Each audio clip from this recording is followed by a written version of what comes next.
if you're watching this, thanks for being here, firstly. Unfortunately, I don't have the nice, sexy beard that goes along with Colonel Chris Wyatt, or the nice background that goes along with Ronaldo Ghoes. Both people I would recommend that you watch. Um, and not just because I'm chasing after someone else's opinions.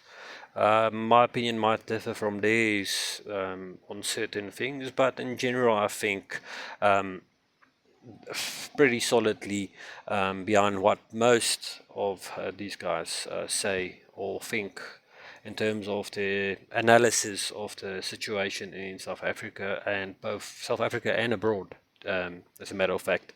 But yeah, there's um, a lot of things happening lately. This year started with a bang politically and with international affairs and with the executive orders that Trump signed. People never understood why I was so into what's happening in the US. Well, this is exactly why I was into it. At some stage, someone needs to say something, and the previous administration in the United States would ignore the situation, not just here in their own country as well.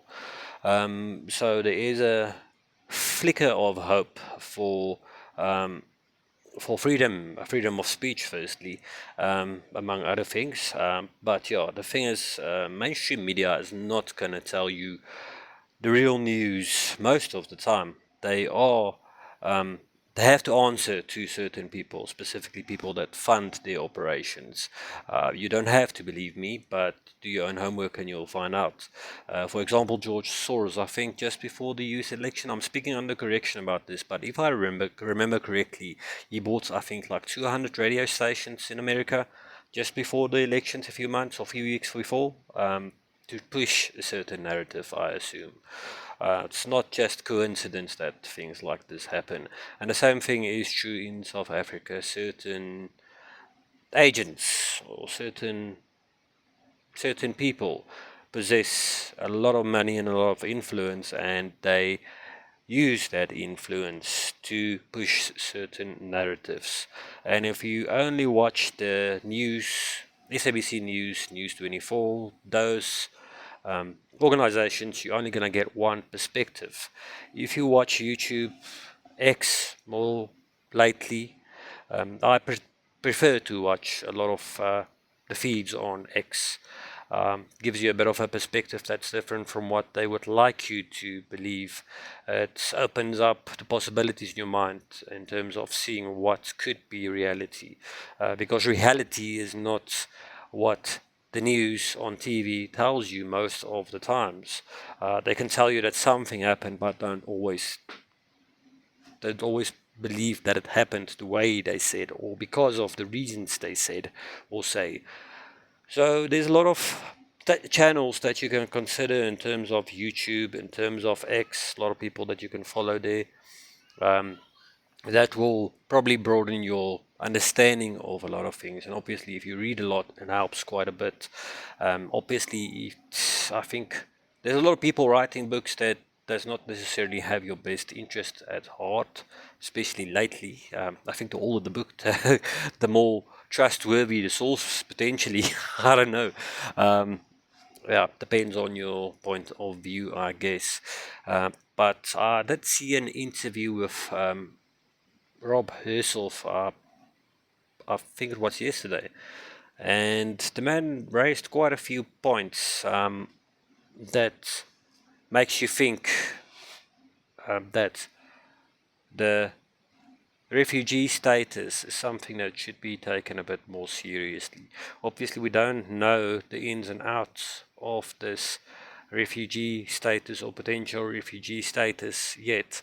I would suggest waiting a bit longer to see what it entails, what the front and the back end of this is going to look like before you make a decision.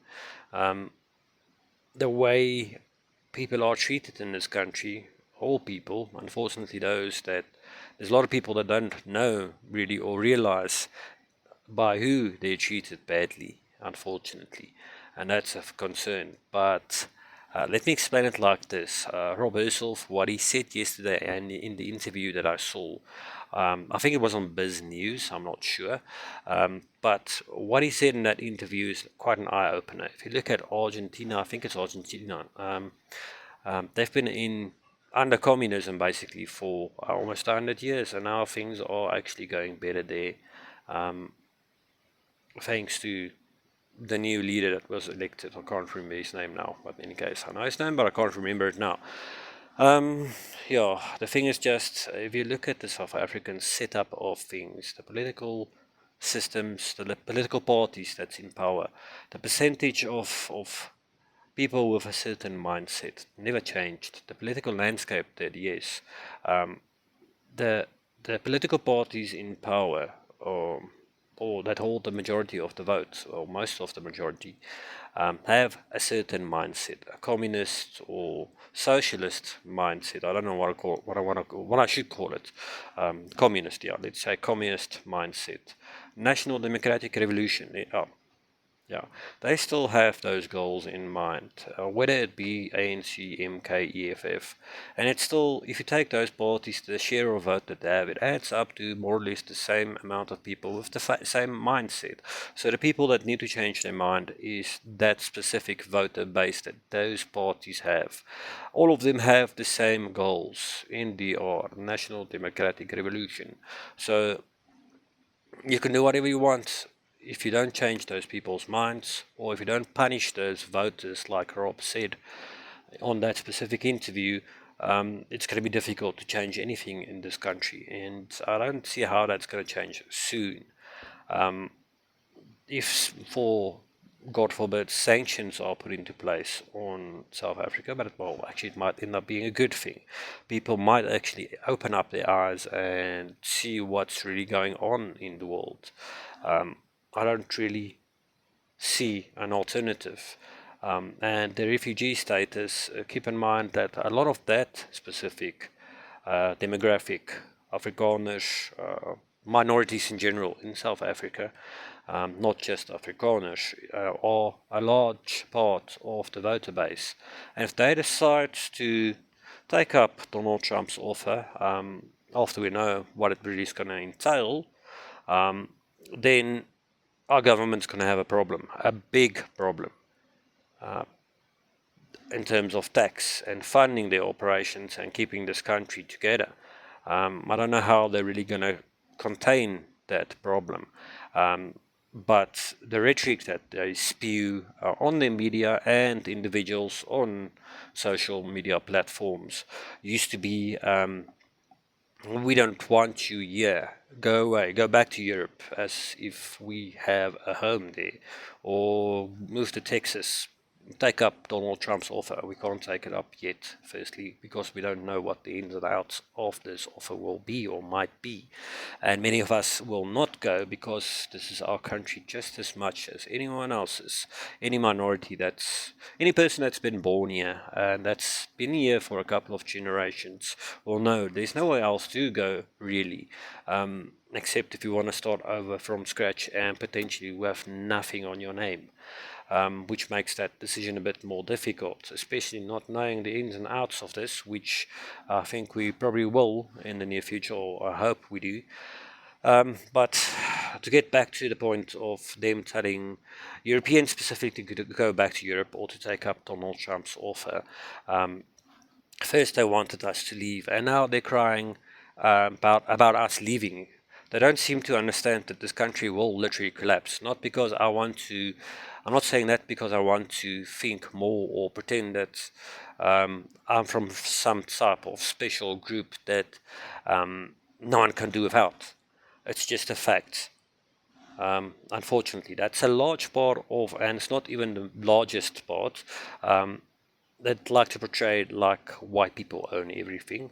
Actually, the middle class, the black middle class in South Africa is larger than speaking under correction, but larger than the white population of this country. That changed. That's one thing that ANC actually did succeed at. Not that their voter base are really happy with them, because the way they are doing stuff, they're not lifting enough people out of poverty. Majority of people are unemployed in this country, and that's of a huge concern. But the thing is just a lot of things are going to need to happen. And first they begged us to go, now they are still telling us that we're settlers and stuff, but maybe we should stay. No, it doesn't work like that. Change the laws. Take discriminatory laws off the books. Remove them completely. Stop singing shitty, stupid songs that discriminate or incite violence. You pretend that it doesn't incite violence, but it does. It's ridiculous. Look at Ronaldo Gouws' videos. I agree with what he's saying there. Chris Wyatt, I agree with what he's saying. A lot of these commentators, and do yourself a favor and stop watching bloody News 24. Stop watching SABC News. You're doing yourself a disservice. If you've got a data connection, access to a data connection, it's on you. If you keep on watching propaganda, the way they phrase things, I saw an article on, I think it's IOL or News 24, I think it was News 24 this morning, for some protest already in Cape Town in terms of students coming back to start their studies again. Protesting because they're not happy with conditions, there's not enough free shit. Really. And the way they phrase this headline to this article is to create sympathy for the idiots that's protesting. You've had enough of free shit. Everyone works hard and needs to pay their fair dues. That's how it is. You have to work to get something in life. There's no other way. I don't understand how people still watch News 24, SABC, mainstream news, mainstream media. Watch alternative commentators. Yes, they might have opinions you don't agree with, but if you agree with every opinion everyone has, there's something truly wrong with you, even if you like that person. I like Chris Wyatt, I like Ronaldo Gouws, I like Boerbeskyt, what's die oomie se naam? Colleen Serfontein. Not everything he says, but I like him. I really like him. He's looks like a really honest guy, and die oom lyk of hy baie weet wat hy van praat met meeste goed. Ek gaan nie met alles van wat hy sê saamstem nie. But like I said, if you agree 100% with everything someone says, there's something wrong. I can understand getting to a 90% perhaps, but I suspect we all know what's wrong and right. Inciting violence on anyone is wrong. And I'm not going to say anyone should go or leave. At this stage, I'll stay here. This is my own. Other factors might change that. That might change.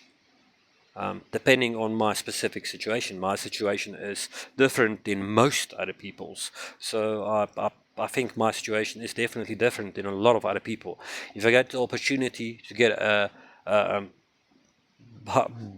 salary or to make a new life somewhere, I might consider it. But I call this my home. It will always be my home. My great-grandfather came here in 1896 from Holland. Yes, Dutchman. Before that, they came from Germany and they moved to Holland. And he was here for like 3 years when the Anglo-Boer War broke out. And he fought in that war, took up his gun, and he protected his family. And he married a woman that he met here in South Africa. And none of them ever stole land. But in any case, that woman he married, my great-grandmother, was here potentially since Jan van Riebeeck. I don't know the complete and total history of that side of my family. But I can go back about to 17 something on my father's side. But in any case, the punchline is up. The propaganda that's being pushed, the way they even structure what they say regarding a news article, creating sympathy for the wrong side of history, in my opinion. But no, everything's a matter of opinion, I guess. But you have to firstly have good judgment and then use that judgment correctly. Rob Hirschhoff, actually I watched quite a few interviews with the man, and he seems quite intelligent, I must say. So if you want, watch a couple of his videos. But the thing is, trust in terms of political parties in this country is running thin. Unfortunately, like I said, in terms of the people that govern this country and probably will govern this country, I don't see a change coming anytime soon. And Rob herself actually aimed at that and spoke of that yesterday in that interview. It's not, I think the interview was last week at some point. I think it's on Biz News, but it's quite a good interview and it makes you think. And it might actually make a few people consider Trump's offer, pending what it entails, a bit more attractive. Um, I, for one, do not intend to leave, but it depends on circumstances. Once again, I don't want to leave my country. We all had a lot of blood, sweat, and tears going into this country. Even if people want to convince you that you screwed it up, I don't think that's true. If people didn't immigrate to this country when they did, it would not be what it is today. And we have a lot to be thankful for, even from those we assume are our oppressors. But I don't see any oppressors. I don't think my white skin makes me an oppressor. In fact, the opposite might be true, especially lately. And listen to objective commentators rather than watching your TV news and eating up all the headlines you see. Even the way a heading is phrased influences how people think, especially if it's in one direction like it lately is. So do yourself a favor, don't watch SABC News, you're wasting your time.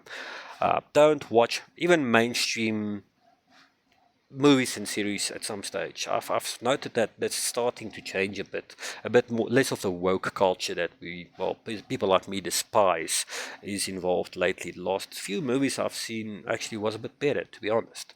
So it looks a bit better in that regard. The Gorge was actually the one movie I checked. I don't know, it's a sci-fi movie, but I actually enjoyed it. So The Gorge, if you want to check out the movie, check out The Gorge. But yeah, if you do have an opinion that you want to raise, it's your opinion. I'm not going to tell you to be silent and not say a word if you don't agree with what I say. And I left out a lot of details here. Unfortunately, I don't have a memory like an elephant. I don't know. Supposedly they have good memories. I wouldn't know if it's true. Mine, unfortunately, it's not always. But in any case, Rob herself, good interview on Biz News. I saw yesterday. I think it was Biz News. And yeah, like I said, do yourself a favor. Look at alternative commentators online, on YouTube, on X. Use these platforms. I know some stuff is at times censored on YouTube. It seems to be a bit better lately. I don't know why exactly. You can ask Chris Wyatt. He seems to pick up a few subscribers. And Ronaldo Goes actually as well. I know, especially during the COVID era, a lot of people got censored, but I don't know why it's slightly better lately. I don't know what's going on exactly there, but yeah, do yourself a favor and check out these guys' channels. They're all objective. Form your own opinion, but listen to other people's opinions, objective people. And at the end of the day, it's your choice what you listen to. If you listen to garbage and you eat up everything that you see in the news media, you are going to become less informed and more prone to be hypnotized by whichever interest or company or influencer, whether that be a foreign government, whether that be an organization on the background in the Triple X. Colin Serfontein refers to them as Triple X a lot, and I do believe there is a lot of those things going on in the world. But like I said, I'm not going to tell you to believe everything you see that someone says, but there's a lot of good people out there, and yeah, use your own judgment. Yeah, and do me a favor, like, subscribe, share if you like this, and use your own judgment.